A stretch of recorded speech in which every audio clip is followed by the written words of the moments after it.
Hello, everyone, and welcome to this month's Industry Insights. I'm your host, as always, Leah Troscianecki, and I am joined today by a very good friend of mine, Mr. Paul Szelesi. How are you today? Hi, Leah. Nice to be on.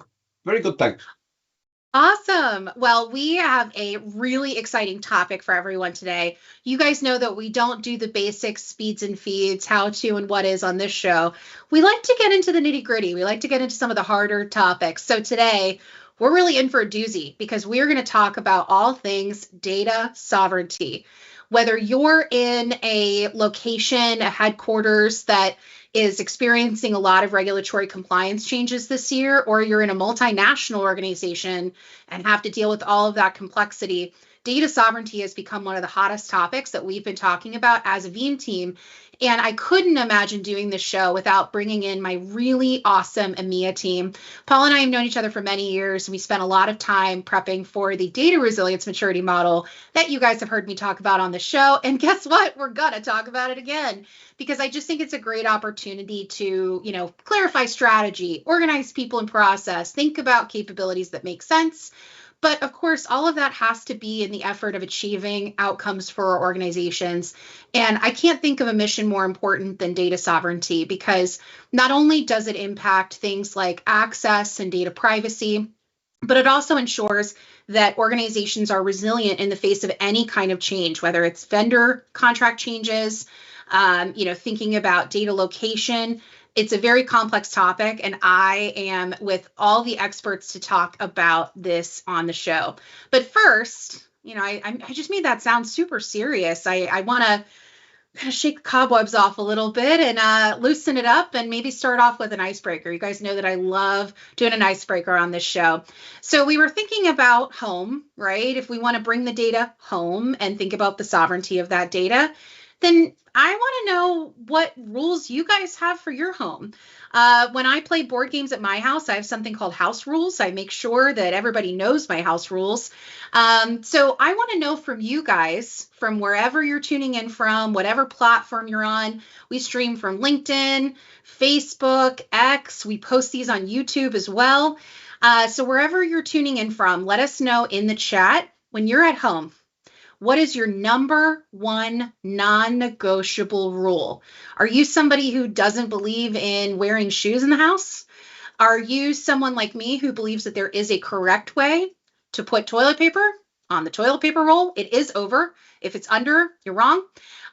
Or is your life completely controlled by maybe a pet, for example? My dog Luna, it's her way or the highway. If you want to sit in a spot on the couch and she's already on it, your opinion's irrelevant because she's in charge. Paul, I think one of my favorite house rules that I like to talk about is the temperature. I'm somebody who prefers an ice box. I definitely will never live further south than I live right now. So for me, it's going to be about 70 degrees Fahrenheit. For folks who are on Celsius, that would be about 21 degrees, nice and chilly. And that's how I like my house. Paul, what goes on in your It, household? that's a perfect temperature, by the way. Really do like Love that it. temperature. In my house, I only have really one rule, and that's I have grandchildren. When my grandchildren come around, there is no PlayStation. There is no games machine. They play like children. They do Lego. They play games together. And I like engaging. And that's my number one rule. I love it. I think a lot of us need to be thinking about screen time, whether it's kids or adults. We need to all touch some grass sometimes, or even just touch some paper. I've kind of gotten away from Kindle and any kind of digital books because I really just want the opportunity to not be on a screen, not see that black mirror staring back at me. So I love that that is a rule for your grandkids. They should be here and experiencing things. And of course, I say that as we are live streaming to lots of black mirrors all around the world. And speaking of that, I know a bunch of folks have started commenting in the chat. Bebe, thank you so much for tuning in from Pakistan. Gani says, looking forward to the insights from today's speakers. So thank you so much for joining us. And, for those who have never tuned into our show, we love for the show to be interactive. So we're actually going to pop up polls throughout the show, especially since this is such a complex topic and we're all kind of figuring some of this stuff out as we're going along. along, I think the community would really love to hear from each other on how they can best support this super important topic for their organizations. So again, let us know in the chat what your number one non-negotiable rule is for your household. But today we are going to talk about house rules specifically for data. So let's talk about data sovereignty, topic of today's show. So, when Paul and I were prepping the show, we talked with a bunch of other experts from the Veeam team, because a lot of us have been trying to kind of organize what our recommendations are for the organizations that we work with. And we wanted to first set the stage of what we mean by data sovereignty and why it is such a complex issue. Of course, what comes top of mind if you read a newspaper, get push alerts to your phone, that Black Mirror, is the constant change to geopolitical and regulatory compliance requirements. Certainly there's any number of recent acts that you can take a look at, and they impact a bunch of different controls, not just the location of the data. It also talks about who has access to it, who can touch it. What does that contract look like? Is there a service that can get shut off for any kind of reason? So we're going to break apart what that kind of data sovereignty experience looks like. But to make sure that we understand the stakes at hand, I think it's good to remember that a lot of organizations now, especially those that are multinational, have some pretty overnight risk exposure. It seems like every day there is some change happening to regulatory compliance changes. So Paul, I know you spend a lot of time with folks in the field. For those that don't know Paul, he leads our solution architecture team in EMEA. And your team spends a lot of time working with organizations trying to deal with these sorts of challenges. What's top of mind for them? What's creating a lot of that complexity? It is complexity, totally complexity. The last icon, the umbrella, really does sum up sovereignty, because there is you can say sovereignty is who owns the data from a governance and legal perspective, but there's so much more underneath it. People are really frightened of that complexity. In Europe, we have 37 core countries, and you can work in one country, your data can be in the next country, it can be processed in the next, and there's a fear of getting caught out. So risk is a big impact when it comes to how do we deal with sovereignty. I think that risk part of it is big, right? And a lot of folks don't necessarily know how long their exposure is. And I also think, this is the kind of strategy that many organizations are having a hard time assembling, because it's not just an IT issue. This can be a cybersecurity issue. This can be a legal issue. This can be a GRC issue. It really stretches a lot of places, and it is 10 times more complicated when you think about all of the different third-party vendors that we work with. So, we're going to touch on all of these pieces today, break these things apart. We're going to include some polls so that everyone in the community can have a chance to kind of raise their hand and talk about some of the things that they are dealing with. So to start with that, let's go ahead and start with a poll.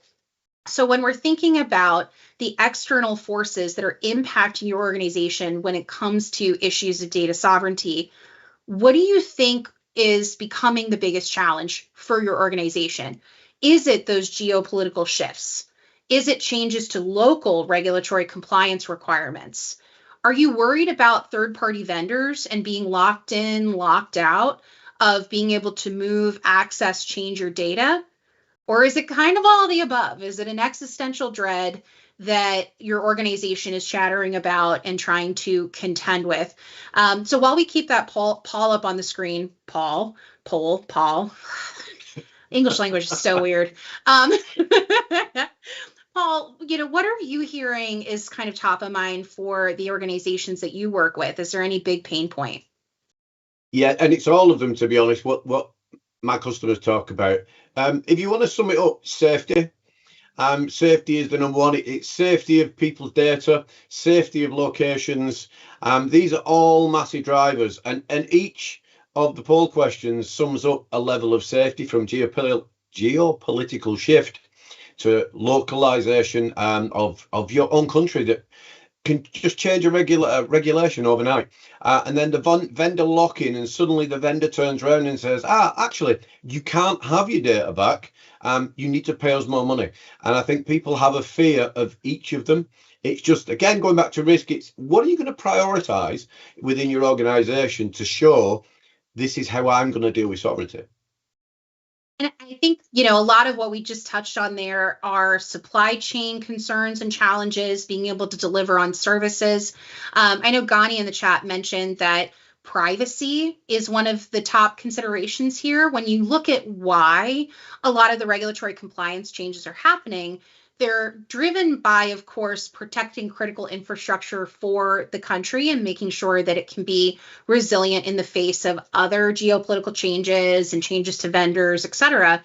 But I think the other part of it is recognizing that they have, a requirement of maintaining the privacy and integrity of their constituents' data. So it's important, I think, to take a look at the underlying reason for a lot of these changes, because it really informs, I think, where some of these design considerations come in.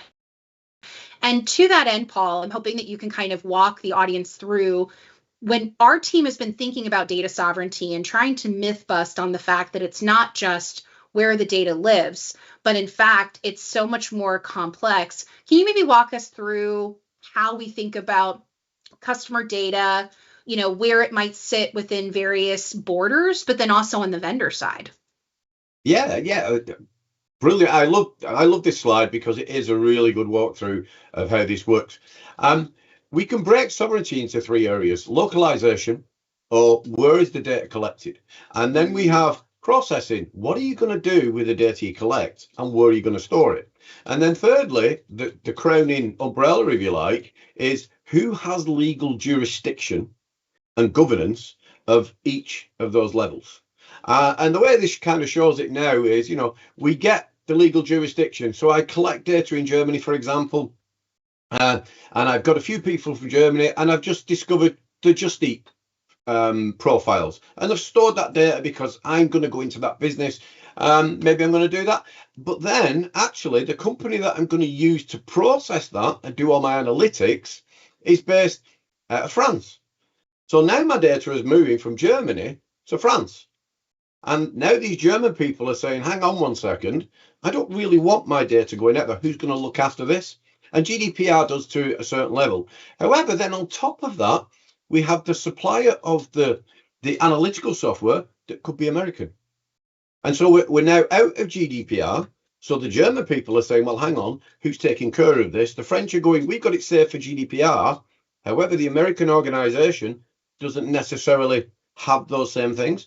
In fact, from a sovereignty perspective, this is where the complexity come in, because all three countries are liable to protect the data. Be it the French company, the German company would be covered under GDPR. The American company would have its own regulations depending upon what that organization type was, and they're all responsible for the end user data. So we have legal jurisdiction, we have where the data is accessed and processed, how it flows in between the borders, and then at the end of it, the data storage as well. I mean, clear as mud, right? I was following what you were saying. I was playing with the ball of yarn that you were tangling together, but if anyone else in the audience felt some anxiety, I think that is very warranted, because it really does feel like a tangled mess. So if you want to unspool it a little bit, hopefully this can become a kind of way of thinking about it. The idea here is, if you're thinking about data sovereignty as a topic within your organization, break it down into data, right? So where does it sit? Where does it flow? Who can decrypt it? Then think about the legal jurisdiction of that, not only in terms of, again, where the data sits, but if you have a vendor relationship, what does that initial contract look like? What happens if there is a data disclosure request from where that initial contract sits or where the data is hosted? What are the disconnection powers look like? That's a really great question for those vendor relationships. On the operational side, who has day-to-day hands-on keyboard access? Who handles support incidents, right? A lot of that can contain confidential information. Who has break glass access? There are sometimes those overrides that you really need to account for. And then on the technical side, What happens if there is a discontinuation of service?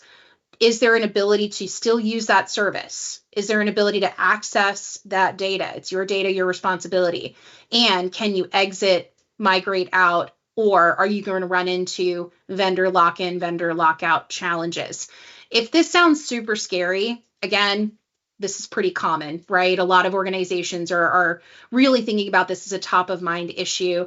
And hilariously, my baby brother has joined us on one of the streaming platforms. He actually works at Deloitte and spends a lot of time with our US federal customers. And he brought up a really good point, which is that when you're thinking about strategic projects, and we spend a lot of time doing this here at Veeam, and I'll talk about this in a little bit when we get to our data resilience maturity model. Organizations have to think about what are our quick wins, what are our long-term projects that we need to execute, what can we delegate or relegate to someone else, and what do we maybe put in the icebox. EMEA especially has some incredible partners, whether that be on the value-added reseller side, global systems integrators like Deloitte. And I think there's a real opportunity here to delegate or relegate some of unspooling this ball of yarn to various partners. Paul, is that something you guys are seeing in region? I'm assuming, I'm kind of speaking facetiously, but I can imagine that's happening, right? It is mitigation. Everybody wants to mitigate to somebody else, transfer the ownership, pass it along. So it goes back to the risk. They prioritize the risk and say, who can I pass this risk to at a reduced cost? In fact, some of the regulations that came in Europe, such as NIS2, they say you can mitigate that risk by transferring it to somebody else. However, the responsibility still sits with you. So as much as they try and get out and wriggle out of this ownership, it will always come back to them. And so they have to sit down and go through risk impact, everything else. And funnily enough, governments are becoming safety aware when it comes to data, and they're implementing governance and compliance that some people don't like. However, it's all about safety. Safety. So the US, for example, has the Cloud Act, which is a safety act to say if the country feels challenged, then we can ensure we're taking care of our people. We're seeing this now in Europe, where Germany, the Netherlands, France, they're all taking in and doing things where they're making sure their own people's data is safe and secured from elsewhere. And it's just literally removing the risk by moving it somewhere else. And, again, your data, your responsibility. So I think dealing with the ball of yarn, whether you work with a partner or not, it's got to come down to you. And let me just turn up the temperature a little bit more in terms of why this is hard. Some of what we've talked about, we've linked and nodded at, like regulatory changes. But I like to give a lay of the land too, just in terms of sprawl of this kind of challenge within an organization, especially if you all are on the, IT administration side. You may not necessarily be aware of just how many vendors your organization might be working with. But studies show that on average, any given organization is sending data to 580 different vendors. That is massive. There is so many third-party vendors that organizations are working with. And I think we think of data governance as everyone's job. Of course, typically within any given CISO organization, you'll have the governance, risk, and compliance team. We've looked at some research on those teams, and they typically employ only about 1 to 1.5 full-time headcount to manage the governance of all of those third-party vendors. So this is a sprawling problem. And there are common controls and, tool sets in place to be able to manage all of this. But honestly, this is a pretty massive challenge that is then, continually complex when you think about the cost implications. It might be tempting to say, well, let me just pull all of my data back on-prem. I'll host it all myself. I'll create my own applications, whatever. But if you guys have a chance, I recommend going back and listening to our March show. We had our very own CIO on, Nate Kurtz, and he talked about vendor lock-in, vendor lock-out, and how he approaches these challenges. And the reality is, when we've done the ROI analysis of something like moving from VMware to a different hypervisor, for example, it sometimes doesn't net out as being worth it. That cost versus benefit just doesn't math. So I think it's really important to then recognize how challenging a lot of this can be, but it also can be, something that you can work to your advantage. So before we get to that point, I think it's good to have another poll. Again, I just turned the temperature up really hot, making everybody a little nervous. So I'd love to hear from you guys in the chat. What about this issue, these forces, give you the most anxiety when it comes to thinking about data sovereignty? Do you think it is the scale of thinking about data being hosted in many locations with many different vendors? Are you concerned about resourcing and staffing and thinking about maybe a partner playing into that? Are you worried about the technical and contractual controls that go into feeling like you're locked into a vendor? Or again, is it all of the above? Paul, before we kind of flip this into positive land, because I purposely made this doom and gloom in the beginning, and then we're going to give lots of ways to attack this problem in the second half. But before I do that, any thoughts on this poll question? Yes, massively. For me, what I hear is resourcing is huge. The people that are required to work out the complexity of this within any organization, there are a certain breed of people, and they're few and far between. We know within the security sector, there's always been a skill shortage, and it's growing now as security becomes more and more of a priority, to the point where security is overtaking the need of IT as a driver for what IT has to do. So resourcing is very much a topical question. Who can I ask to help me with this? And then secondly, vendor lock-in, lock-out. We have some major players out there for data storage, and people, when they try and move away, it's not done on purpose, or is it? But it's very difficult to up and move your data because there is no interoperability between different vendors. They all have their own way of doing things. And it is a big fear, like you mentioned about people, the cost of change. Yeah, the cost of change isn't moving from one vendor to another vendor. It's how many people do I need? What do I need to do? How long is the project? Will it go on time? What happens if it doesn't go on time? And vendor lock-in really ties that in a fantastic way to say the cost of change is much cheaper if we stay where we are. And, interestingly enough, we've gotten a couple of really good comments from Martin. When we were talking about this question, he brought up a really good point that with some of these regulatory changes like DORA, there are requirements to make sure that services are transferable between vendors to avoid lock-in. So his vote was D, all of the above, plus GRC risks. And I think that DORA requirement is a perfect example of why this can be super challenging. So hopefully we set the appropriate amount of doom and gloom before we bring in some interesting rescues.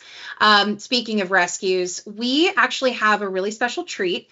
If you guys have tuned into the show before, you know that we sometimes do some really great interviews with industry experts. And we were fortunate enough to get some time with our very own GM of the EMEA business, Tim.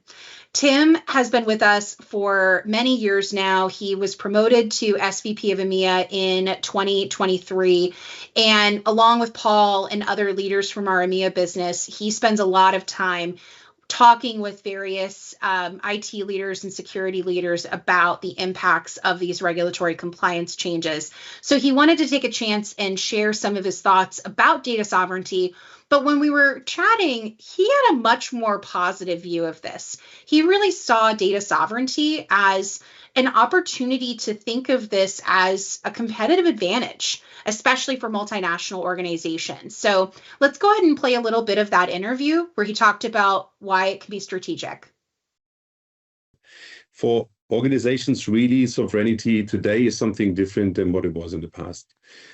It was in the past, or just recently even, simply a compliance checkbox. But now it is actually turned into a strategic differentiator, because it's not simply about meeting the requirements of Fedora or NIS2 or what you have.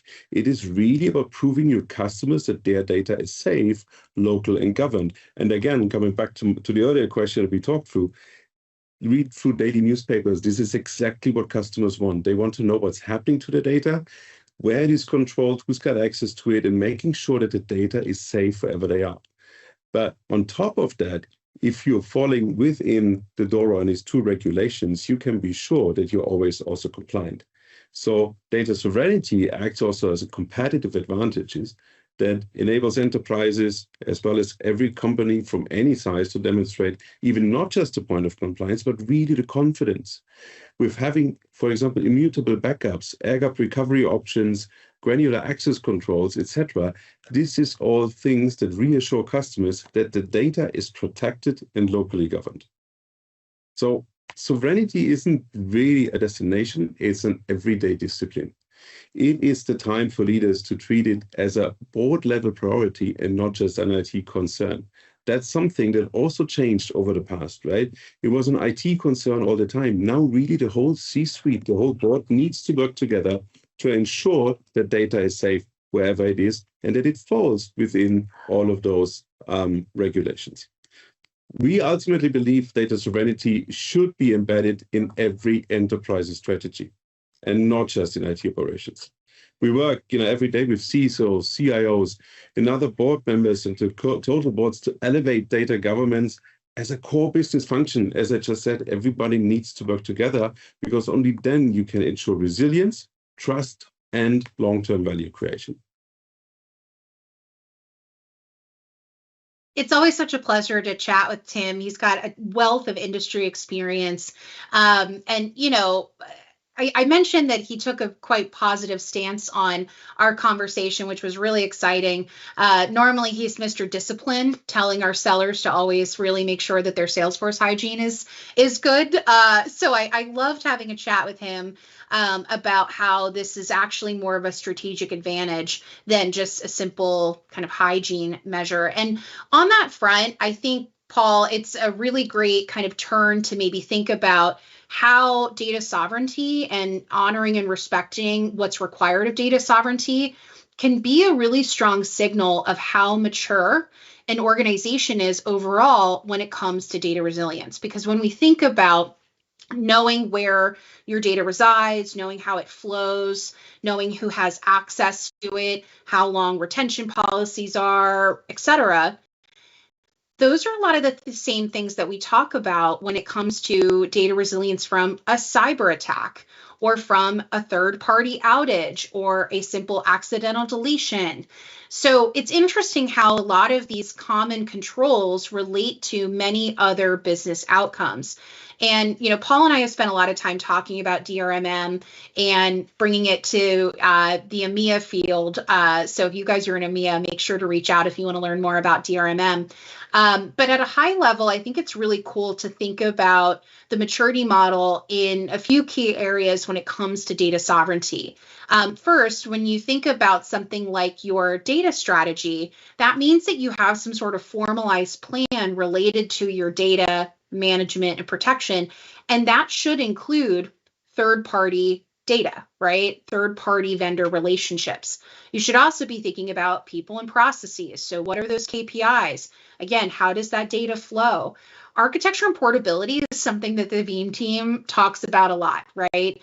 As a vendor that is software-defined storage agnostic at its core, it's super important for us that we then enable organizations to be able to hit any business requirement they have. We are the least prescriptive vendor in the market. So we think that's a sign of a mature, resilient organization. And then also reporting. Sometimes that's a day two operation that people leave on the cutting room floor, but there is tremendous confidence and risk exposure reduction when you know where your data is, when it's classified, et cetera. So, Paul, I know you spent some time talking with organizations about what data resilience maturity can look like. How do you think it relates to data sovereignty? So the thing that I like the best out of this is it's a maturity path, and it's 100% a maturity path. You can't have sovereignty unless you have a mature strategy within your organization and you understand where your gaps are. The 4 quarters that we broke the RMM into are the perfect quarters on the storyline of maturity of an organization. From data strategy, people and processes, backup recovery, they're all segments where if as your business grows, as your organization becomes mature, it's the word is mature. As it becomes mature, then you find that these are necessary anyway. We get lots of questions from customers, and those questions you can predict based off the size of the organization, based off where they are in their life cycle as a business, and what their strategy is. And strategy isn't just about data protection or sovereignty. It's the organizational strategy that then dictates down all the maturity. And they intertwine. And unless you have the minimum amount of gaps, you don't have the relevant information to talk about sovereignty. You have a small amount, but you've got big gaps at the side where data can sneak through. So the two are very closely linked. They absolutely are. And I think that is really amazing thing for organizations to be thinking about. And interestingly, there was something I didn't call out on this slide that Tim had actually brought up in our conversation that I'd love to pull in, which was how AI plays into all of this, right? When we're thinking about what's top of mind, AI is coming into every conversation, whether we like it or not.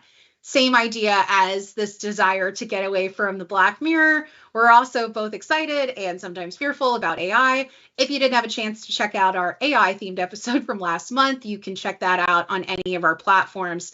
But I actually would love to go ahead and cut back over to my interview with Tim, because he had some really interesting points about how data sovereignty and AI interact. And I think it's a really good picture of how, organizations that are mature can be thinking about data intelligence, which is where AI fits into our model. So let's go ahead and roll that clip from Tim. Yeah, well, absolutely. In every customer call, every customer interaction, every partner interaction, whatever we do, there's always AI. It's on top of everybody's mind, from the data center up until to the C-suite. This is simply everywhere. And for most organizations, AI has really therefore become an all-consuming strategic imperative that affects simply every line of business, which is why it's on top of mind even for C-suite, right? But with the acceleration of AI, investments come also significant risks and trust concerns. AI is only as trustworthy really as the data that it's trained on. So if you don't have sovereignty over that training data, you don't have any sovereignty over one of the most important investments your company is making today. Think about this, right? That's a risk that no enterprise ever could afford. So AI can also become an avenue to reduce risk and build trust. AI analytics capabilities can help classify and tag data, support compliance audits, and enable teams to gain much better visibility and much better control over data. It's simply essential, though, that IT and security leaders drive discipline and culture through this age of AI transformation so that we can all gain the benefits without that bespoke significant exposure that I was just talking about. So again, great conversation that I had with Tim. I think we'll continue to have AI as a part of a lot of our shows moving forward. But let's roll it back to maybe some of the basics, right? Here on the Veeam team, we're always trying to make sure that we are supporting organizations that are impacted by some of these trends. And I mentioned at the top of the show that I couldn't cover this topic without my EMEA team. Certainly data sovereignty is a trend and consideration that is affecting every geopolitical area, every organization, especially those that are running multinational. But EMEA in particular, I think, has it top of mind, and we might see them as sort of leaders in where we're going from a data strategy perspective. So the EMEA team has been working super hard to be thinking about how we can best support our EMEA-based customers. So we just wanted to showcase a bit of what we've been doing as a Veeam team to ensure that we are supporting EMEA organizations. Of course, we're headquartered in the United States, but we have over 20 offices across Europe. And I've mentioned quite a bit how amazing our partners are. So it's just a really great opportunity to continue to meet local needs. And as part of that, we're always thinking about how we can meet compliance requirements. So whether that be compliance requirements that our solutions as turnkey can meet, whether it's ISO certifications, SOC 2, et cetera, or how we are aligning to those regulations and enabling you all to be able to meet those compliance requirements. I think one of the things I'm most proud of that the Veeam team does is really has this commitment to transparency. So if you have ever had questions about what Veeam is doing to help you stay compliant, you can check out our Veeam Trust Center. And from within the Trust Center, you're able to access our compliance portal. And that is an up-to-date picture of every single way that we have compliance considerations at the core of what we are doing. And I think that transparency piece is the biggest key. Paul, anything you want to add here in terms of how Team EMEA has really been rallying around this trend? So the thing I love about it, and it's not just in EMEA, it's the whole of Veeam, is we fall under governance the same as every other organization. And when we create software, our development teams in the background make sure that everything that they do adheres to whatever it can fall under, be it DORA, be it NIST, FIPS, every single kind of standard or compliance, we make sure that we fall under that before we distribute the software out. What we're seeing in EMEA as well is because of this localization and collection of data, people are not necessarily just, the old trends used to be, you know what, I've got 500 VMs, I've got 500 machines, be they physical, virtual, whatever it is, let's all put them in one bucket. Sovereignty has introduced this ability now for people to turn around and say, let's think about distribution. Let's prioritize about where I put certain pieces of data based off regulatory needs, not just cross-border, but maybe I'll have some of my data in the cloud. Maybe I'll have it somewhere else. And being trusted as an organization allows our customers to have free roam about what they do with their data and where they want to put it, which then tilts back into all the compliance and standards because we can tick each of those boxes.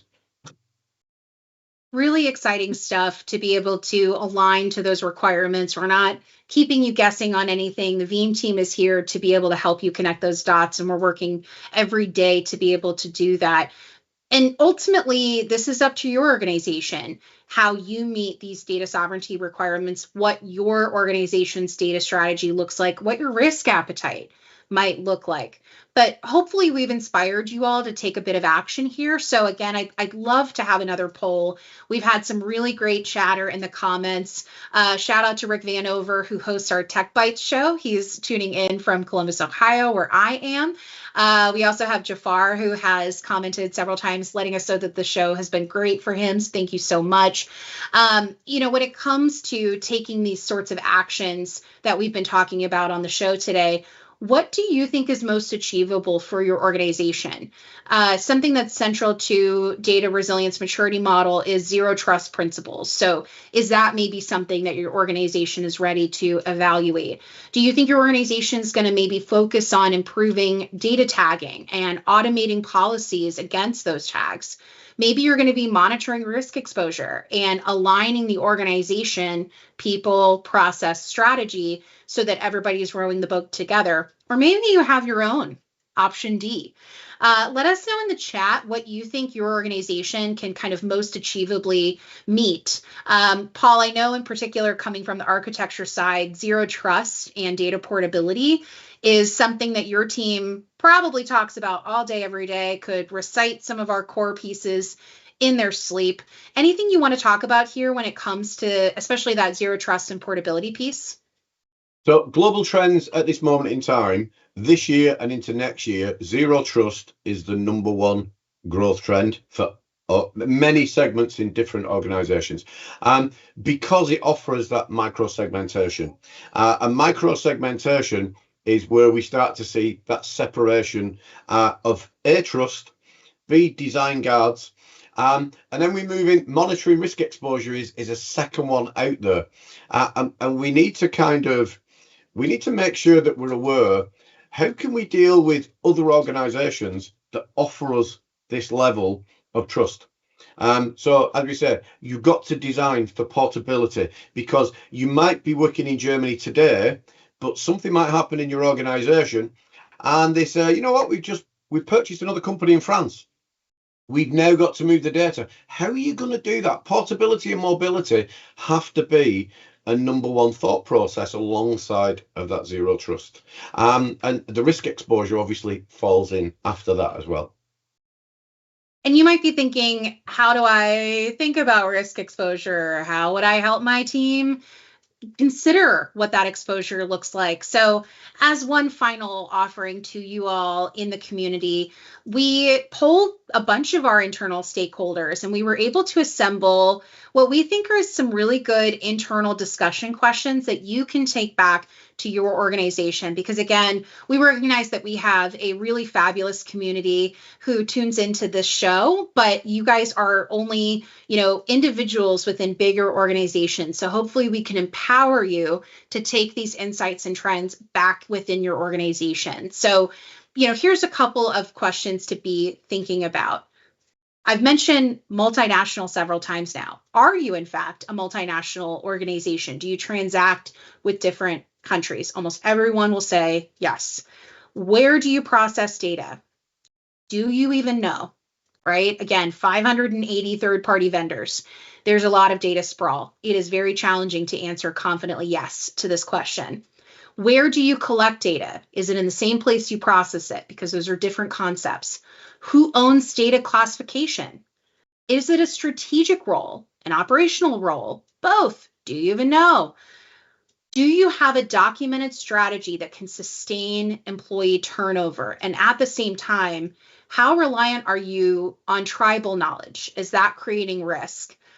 Paul, I know when we were putting this list together and talking about this with some stakeholders, one of the things that we talked about is sometimes how young our staff members to RSA and Black Hat and other organizations like that.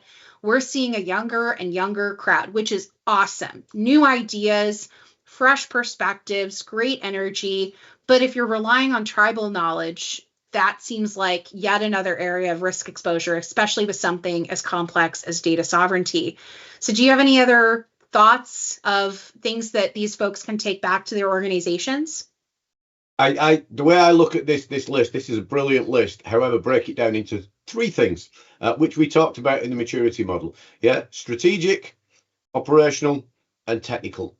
And because all these are owned by those different parts of an organization, and it's only by working together on those different parts do you find out where you're going. I kind of look to yourself and say, okay, so from a maturity perspective, where do I view myself in my organization from a maturity level? Am I that young person coming in with lots of ideas, and am I hitting a brick wall because the older people are saying, no, this is all process driven? Or am I trying to go around the side and sideswipe the processes, which then open up risk? Maturity is, from my perspective, maturity is that first step. Understanding your organization, then you can wrap the sovereignty on top of it after you've answered those questions on the list. And we'll be making sure that we give you guys access to this list. We've got lots of resources that our production team is going to put in the chat as well, especially if you want to take some of these talking points back and really kind of kick the pants on some of your coworkers to make sure that they take this seriously. But with that, Paul, thank you so much for joining me today. I know this was, a topic that we spent a lot of time putting together, and I hope the community had a great chance to digest it a bit. Any last thoughts before we wrap? Just Again, sovereignty is essential. It's very complicated. Talk to somebody about sovereignty, be it somebody within Veeam, somebody within your organization. It is a trending topic. And thank you, Lee, for the invite. It's been a pleasure. Absolutely. It's been a pleasure to have you on the show. And next month, we'll have yet another amazing guest. I don't want to spoil the fun of who will be on that show, but we may just have a little bit more Star Wars fun if anyone has tuned into some previous shows. So I'll leave you with that teaser. Otherwise, thank you so much for joining us, and we will see you on next month's show.